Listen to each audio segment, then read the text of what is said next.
Now, okay, we're going to get into water rights, and I think this is the last one for step 2. Yep. Alrighty, so for step 2, water rights. Water rights are essentially your right to use a certain amount of ground or surface water for personal or commercial use on certain parts of your property. I'm going to say that again and a little bit slower.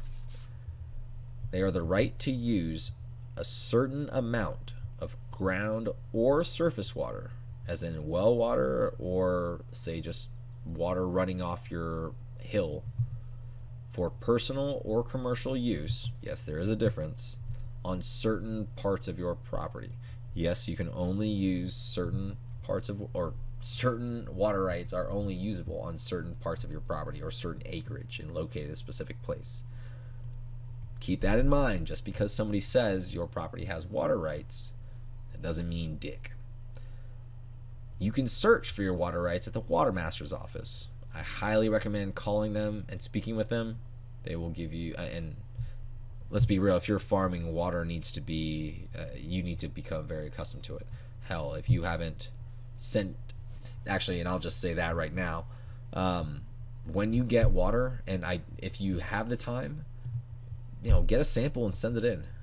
Make sure your water is good. Make sure there's not crazy high amounts of arsenic or something in there, which is actually what happened in my property. There was pretty high amounts of arsenic in the well water, and so one of the requirements before purchasing it was to make sure a filter was installed. Now, your water rights here in Oregon, if your water rights are unused for 5 years, the rights dissipate. You can petition to have them back, but again, for my specific case, I need to have other people's water rights completely dissipate before there's even enough to reallocate water for me if I were to re-petition.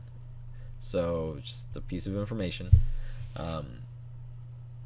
Let's see, I already talked about, okay, so obviously, and I'll just say it again, sometimes the flow rates or the first measurement methods to determine the flow rates of your water table or your well, they were a little inaccurate, and that's why you may run into the same issue I did where the water was over allocated. But again, you can still get it all trucked in. Something to think about though is when people are trucking in water, you need to determine where that source is, because obviously the nutrients within that water will greatly affect how you're farming. You don't want something that's got any chloramine in it. It's extremely difficult to get rid of, different from chlorine. Chloramine, it's not used out in a lot of places, but it's just it doesn't just evaporate. You have to use filtration. Chlorine you can evaporate, but other things to think about, again, some of the arsenic, the amounts of calcium in there, is your water, how hard it is. My water right now at my house, I believe, is about 200 ppms or parts per million. It's not high, but it's not low. I can get by without having to add any calcium supplements, but come flowering, I definitely need to add some. So just something to keep in mind as you move forward with this, and how all of this will work together to define how you grow, but also your entire growing philosophy. And I'm hoping you're kind of picking all this up, how right now what you choose will essentially affect the nutrients required for your plants in the future because of the water source, because obviously, again, that carries different nutrients. But I highly recommend getting a water test done. It's fantastic just for the data alone. You can see the contaminants, and sometimes, like if you've got a spring, sometimes there's never been any testing done to it.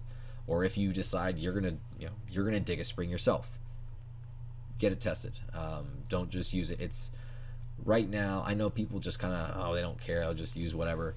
It's worth it for the information. It just gives you that much more to utilize. Sorry, it's my pup snoring. I guess I'm boring y'all. Anyways, that's step 2 on how to start a cannabis farm.